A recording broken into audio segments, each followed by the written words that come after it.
말씀 신약 데살로니가전서 5장 16절로 18절 봅니다.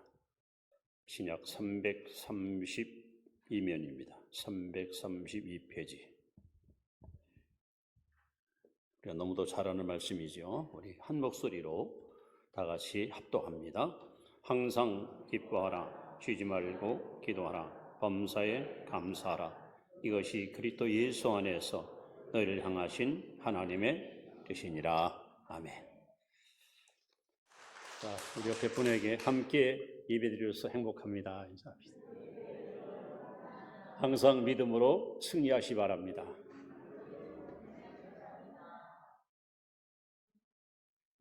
여러분, 세상의 모든 것은 다 변합니다.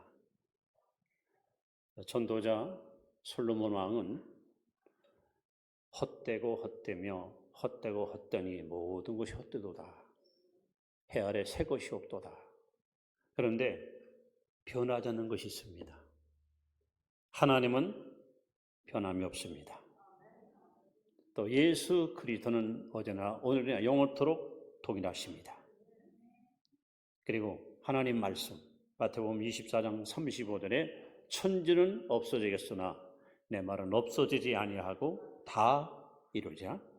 베드로전서 1장 23절에 보시면 모든 육체는 풀과 같고 그 모든 육체는 풀과 같고 그 모든 영광은 풀의 꽃과 같으니 꽃은 떨어지고 잎은 시드나 하나님의 말씀은 세세토록 살아있느니라. 하나님도 변함이 없으시고 예수 그리스도도 변함없으시고 그리고 하나님 말씀 성경도 변함이 없습니다. 그런데 또 한 가지 변함없는 것이 있습니다. 요한일서 2장 17절에 이 세상도 그 정욕도 다 지나가되 오직 하나님의 뜻을 행하는 자는 영원하리라. 하나님의 뜻 변치 않습니다. 근데 그 하나님께서 오늘 우리에게 말씀하십니다. 항상 기뻐하라, 쉬지 말고 기도하라, 범사에 감사하라. 이는 그리스도 예수 안에서 너희를 향하신 하나님의 뜻이니라. 하나님의 뜻이니라.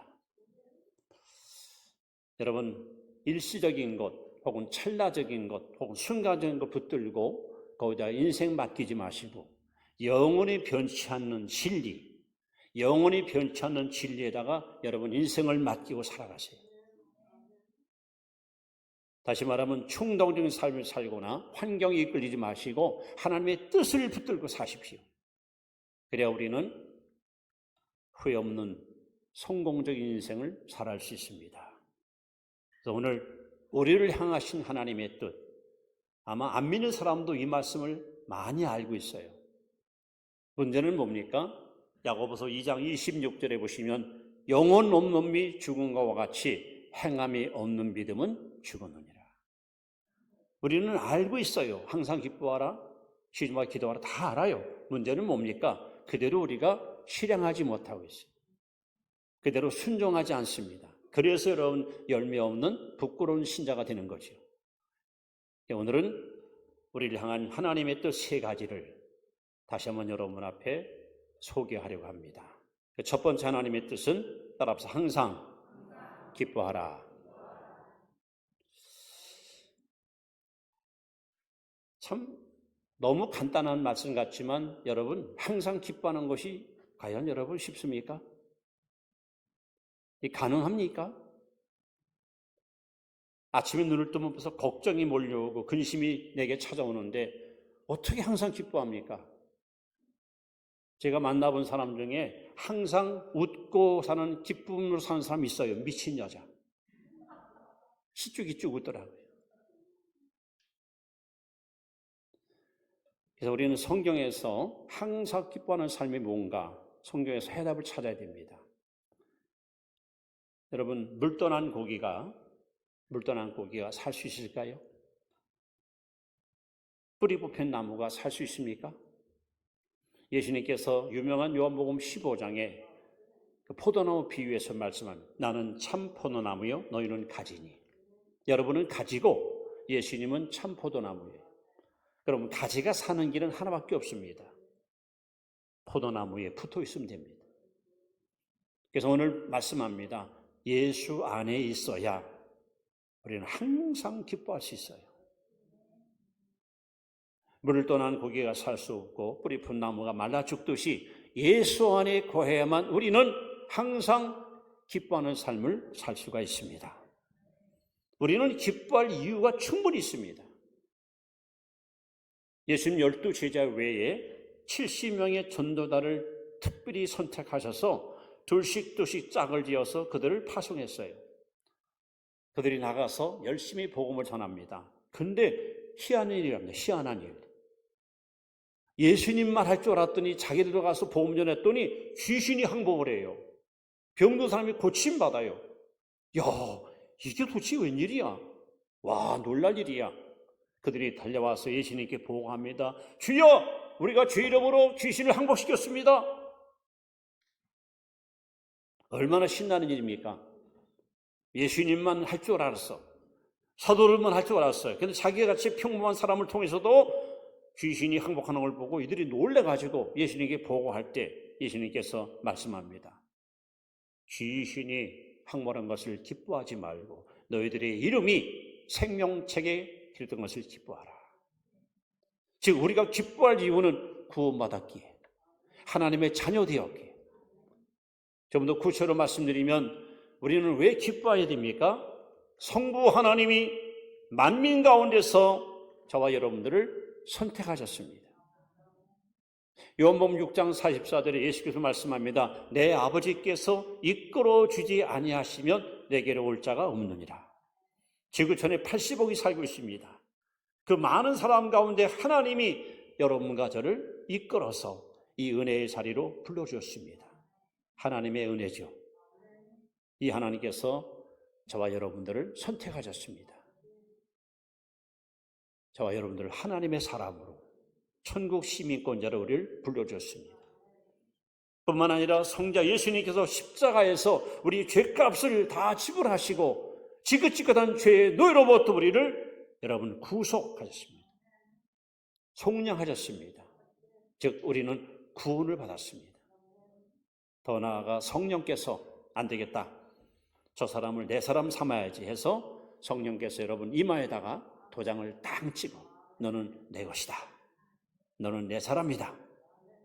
이렇게 성부 하나님이 우리를 선택하시고 성령 예수님께서 성자 예수님이 우리를 갖다 속량 구속하시고 성령 하나님께서 너는 내 것이다 하고 우리를 인치셨습니다. 이런 복을 우리가 받았으니 우리는 당연히 기뻐해야 됩니다. 근데 그 기쁨을 항상 유지하기 위해서는 바로 그리스도 예수 안에 거해야 됩니다. 예수님과 관계가 멀어지고 예수님 관계가 여러분 끊어지게 되면 기쁨을 상실합니다. 다시 말하면 죄를 지면은 우리 마음에 기쁨이 상실됩니다.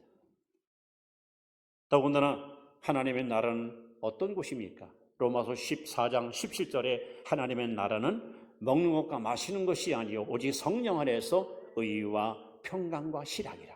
여러분 천국은 의로운 나라입니다. 천국은 평강의 나라입니다. 천국은 기쁨의 나라입니다. 우리가 구원받아서 마음의 천국이 임하면 우리 마음속에는 아무도 뺏어갈 수 없는 하나님의 의, 하나님의 평강, 하나님의 기쁨이 샘솟는 것입니다. 여러분 세상에서 가장 좋은 명약은 뭐니 해도 신약과 구약입니다. 다른 약들은요 3번만 달여 먹으면 약발이 떨어집니다. 근데 구약과 신약은요 1000번, 10,000번 달여 먹어도 맛이 새로워요. 근데 여기에 걸맞게 또 하나 좋은 약이 있습니다. 제가 좀 소개하겠습니다. 잠언 17장 22절에 보시면 마음의 즐거움은 양약이라도 마음의 근심은 뼈를 상하게 하느니라. 사람들이 왜 병듭니까? 몸이 약해서가 아니에요. 심령이 병드니까 몸도 병드는 거예요. 그 원인이 뭡니까? 근심입니다. 마음에 근심이 밀려오면 보통 우리 사람들 체내에는요 하루에 약 300에서 500개 암세포가 발생합니다. 근데 근심을 하게 되면요 이것이 암세포로 바꿔져서 나쁜 쪽으로 흘러가지만 우리가 기뻐하게 되면 예, 여러분 생동감 넘치는 좋은 세포가 돼가지고 우리에게 새로운 활력을 불어넣습니다. 마음의 즐거움은 가장 좋은 보약입니다. 아무리 좋은 음식을 놓고 있어도 근심하고 먹으면 소화가 안 됩니다. 건강에 오히려 해가 됩니다. 그러나 기쁘고 즐거운 마음으로 먹으면 여러분 그것이 보약보다도 더 좋은 약이 되는 것입니다. 오늘 하나님께서 말씀합니다. 항상 기뻐하라. 여러분 구원 받으셨습니다. 하나님의 자녀이십니다. 하나님 우리와 함께 하십니다. 하나님과 동행하십니다. 우리는 주 안에서 얼마든지 기뻐할 수 있고 당연히 기뻐해야 됩니다. 그리고 하나님의 뜻입니다. 여러분 자녀들이 애중이 키워가지고 출가를 시켰어요. 저 부산으로 시집을 보냈습니다. 전화가 옵니다. 시집간 지 불과 몇 년 안 되는데 벌써 부산말이 익혀져가지고 엄마인가? 내다. 밥 먹었나? 엄마 감사해요. 아빠도 감사하고요. 왜? 저 이렇게 잘 키워줬잖아요. 시부모님이 부모님 이상으로 저를 사랑해주고 아껴줘서 저는 너무 행복해요. 엄마 이 행복이 영원히 이어지길 바라요. 그러면 여러분 솔직히 당사자보다요 누가 기쁜지 아세요? 부모님이 2배, 3배 더 기쁩니다. 반면에 출가한 딸이 가서 맨날 그냥 남편한테 얻어맞고 툭하면 병원에 실려가고 전화가 옵니다. 엄마인가? 나 문제새끼라 못 살겠다. 당장 이혼해야 된다. 그러보니요 부모 마음이 2배, 3배 아픕니다. 하나님은 동일하십니다. 하나님의 자녀들이 기뻐하기 원하십니다. 여러분이 근심하고 살면 하나님의 마음이 참 여러분 아프십니다. 우리가 근심하면 마귀는 좋아합니다. 그래, 근심, 걱정, 모든 염려 끌어안고 살아라. 그래서 암이 걸려라, 주병 걸려라, 골골거려라. 마귀는 좋아합니다. 여러분, 우리가 기뻐하면 마귀는 싫어합니다. 굉장히 우리를 시기합니다. 행복한 꼴을 마귀는 보지 못합니다. 하나님의 뜻을 전합니다. 항상 기뻐하십시오. 우리 기뻐할 이유가 있습니다. 예수 안에 거하시면 항상 기뻐할 수 있습니다. 그런 성도 되기를 축원합니다. 자, 2번째 우리는 쉬지 말고 기도하라. 솔직히 항상 기뻐하는 삶을 살려면 반드시 기도가 따라와야 돼요. 여러분 지금 현재 여러분 삶의 현장 속에서 제일 친근한 사람이 누굽니까? 제일 가까운 사람이 누굽니까? 대화하는 사람이에요. 대화. 자주 이야기하는 사람. 가족이라도 대화가 끊어지면 사이가 멀어져요. 남이라도 가까이 지내고 대화하면 가까워져요. 여러분 기도는 하나님과의 대화입니다. 하나님은 언제나 길을 여시고 여러분의 기도를 들으십니다. 우리 하나님은 지성과 감성과 의지를 갖고 계신 인격자이십니다. 그래서 그분은 우리에게 말씀합니다. 너는 내게 부르짖으라. 내가 내게 응답하리라. 여러분 쉬지 말고 기도하라는 얘기는 기도로 살려는 게 아니라 하나님 앞에 늘 열린 마음으로 항상 하나님을 신뢰하는 호람도의 신앙을 갖고 살려는 겁니다. 기도는 하나님과의 대화입니다. 여러분 날마다 순간마다 하나님과 대화가 사십니까?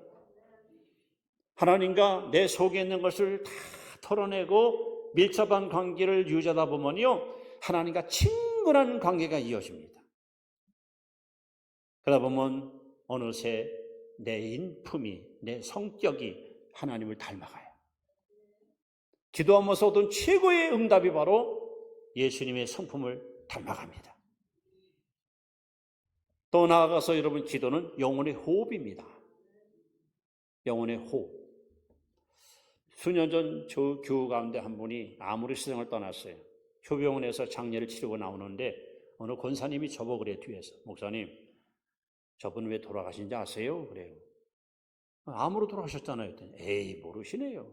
예? 뭐 다른 병 때문에요? 아니요. 게을러서 죽었어요. 게을러 죽었대요. 예? 숨만 쉬었어요. 숨만 쉬어서. 나 그 소리 듣고 한참 웃었어요. 여러분 숨만 쉬면 죽어요. 게을르면 죽어요. 자꾸 숨 쉬어야 됩니다. 그래서 하나님은 말씀합니다. 쉬지 말고 기도하라. 기도는 영혼의 호흡입니다. 호흡이 끊어지면 아무리 건강한 사람도 여러분 절대로 생명을 유지할 수가 없습니다.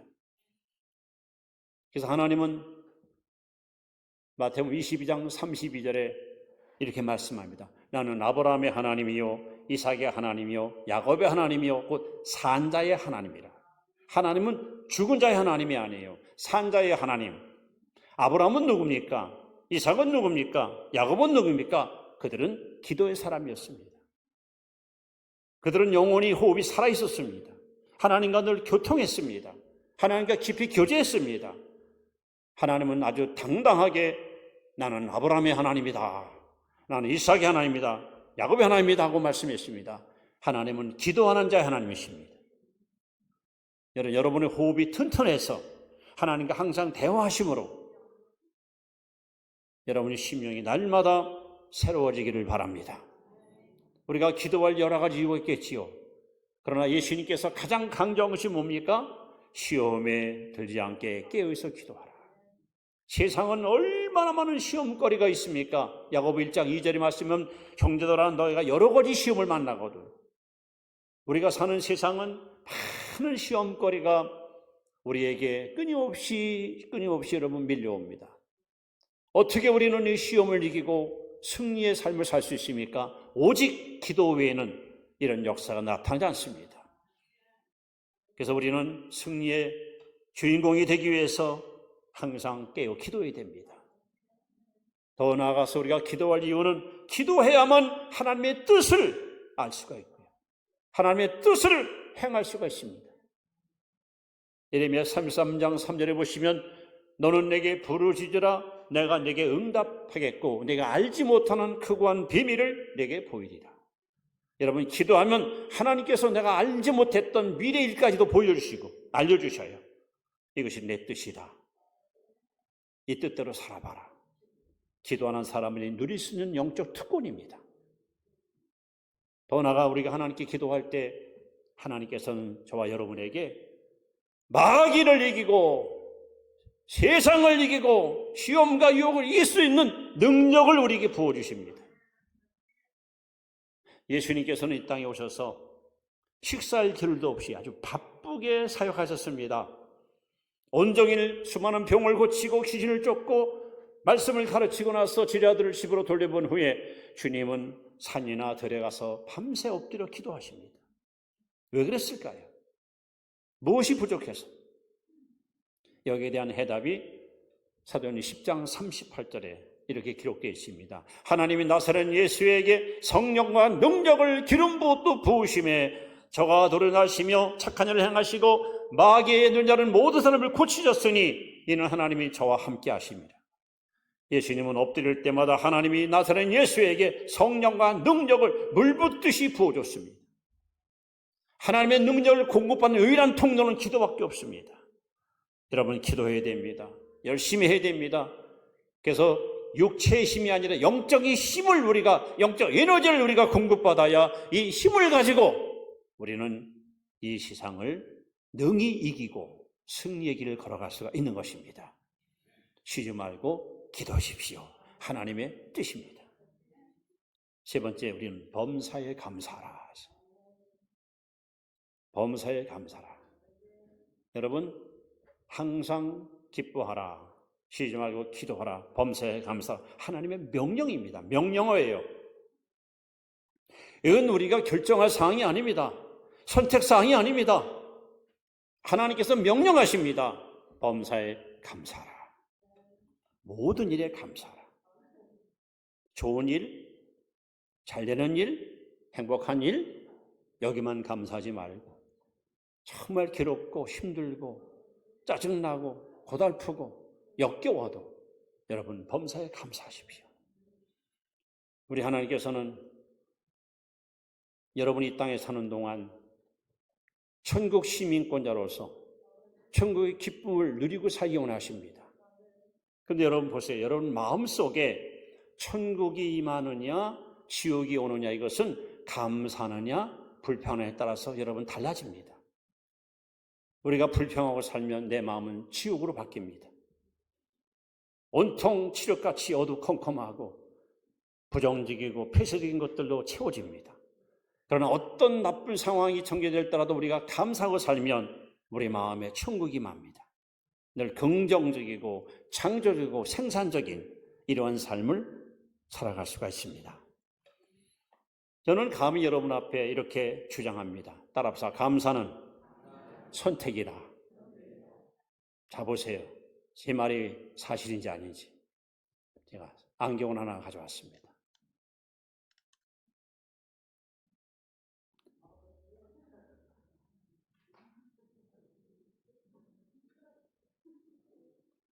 아무리 맑은 날, 아무리 청명한 날이라도 이런 검은색 선글라스를 쓰고 바라보면요, 하늘도 검어 보이고 사람도 검어 보이고 다 어둡게 보입니다. 아무리 좋은 날이라도 이런 검은색 안경 쓰고 다 어둡게 보이는 거예요. 반면에 아무리 흐리고 비가 오는 날이라도 밝은색 안경 쓰고 보면요, 다 밝게 보입니다. 잘 어울리십니까? 여러분, 안경 색깔은 하나님이 골라주는 게 아니에요. 여러분이 선택하는 거예요. 감사하고 살 거냐, 불평하고 살 건가? 그건 여러분이 선택하는 거예요.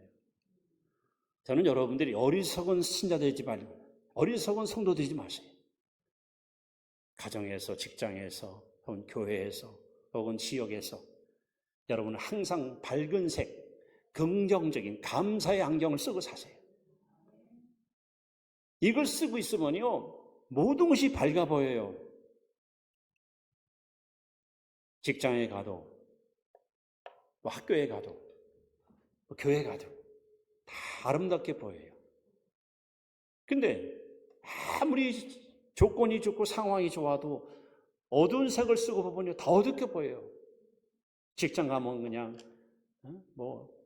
상무도 마음에 안 들고, 이사도 마음에 안 들고, 과장도 마음에 안 들고, 아유, 저거 사장은 더 마음에 안 들고, 교회 가면 그냥, 아유, 목사님은 저 떨어 생겼어. 권사가 왜 저래? 학교 가도 그렇고, 심지어 집에 가서도요, 여러분, 이런 안경을 쓰고 있으면요, 남편이 마음에 안 들어. 부인도 마음에 안 들어. 자식도 마음에 안 들어. 아휴, 내가 눈이 삐었지. 어쩌다 이런 집에 시집 왔어. 그러나 아무리 여러분 현실과 상황이 나빠도 우리가 감사의 안경을 쓰고 보면요, 모든 것이 아름다워 보입니다. 여러분, 감사는 선택입니다. 현명하게 선택하세요. 이 시간 결정하세요. 오늘 이후부터 나는 감사의 안경을 쓰고 살아야겠다. 이거 쓰고 여러분 교회 오시면요, 모두가 사랑스러워 보여요. 이거 쓰고 여러분 직장 가면요, 동료들이 너무 고마워요. 이거 쓰고 여러분 회사에 가면요, 회사 직원들이 너무 여러분 자랑스러워요. 그런데 왜 많은 사람들이 이런 부정적인 안경을 쓰고 인생을 사냐 이거예요. 그러니까 마음에 안 들어요. 못마땅한 거예요. 괜히 은근히 그냥 막 화나고 짜증나요. 그러니까 여러분 자기가 오히려 병드는 거야. 그래서 저는 감히 말합니다. 감사는 선택이다. 여러분 잘 선택하십시오. 하나님께서 오늘 우리에게 명령하십니다. 명령하십니다. 항상 기뻐하라. 할렐루야. 시름하고 기도하라. 믿습니까? 범사에 감사하라. 하나님의 뜻입니다. 하나님의 뜻입니다. 똑같은 교회를 다니는데 어떤 사람은 믿음이 잘 자라요. 생활 속에서 열매가 많이 맺어요. 기도 응답을 잘 받아요. 입에는 항상 뭔가 여유로움이 있어요. 교회 생활이 활기가 있어요. 근데 똑같은 교회 다니는데 어떤 사람은 마음이 항상 침울해요. 발걸음이 무거워요. 한마디로 신앙생활에 생동감이 없어요. 왜 그럴까요?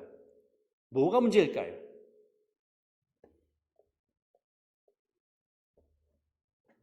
지금 가뭄 때문에 모를 심어야 되는데 논이 전부 타들어가고 물이 없어서 모를 심을 수 없는 상황이 벌어졌습니다.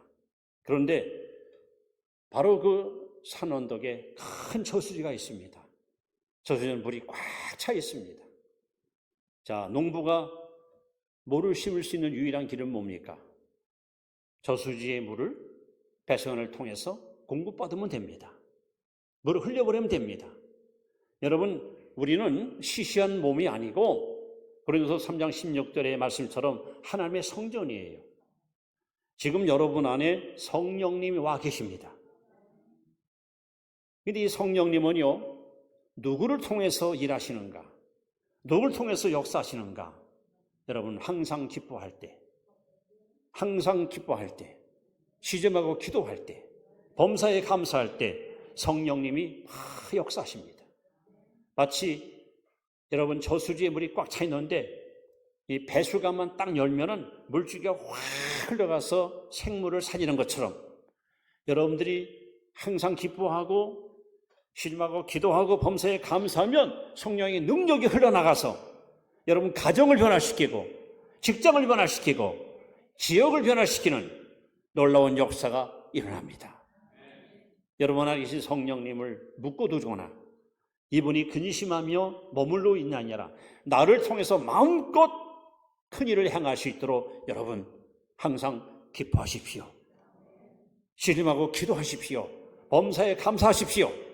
그럴 때 여러분 안에 계신 성령께서 막 사방으로 흘러나와서 수많은 생명을 살리고 변화시키는 역사의 놀라운 일들이 일어날 줄로 기대합니다.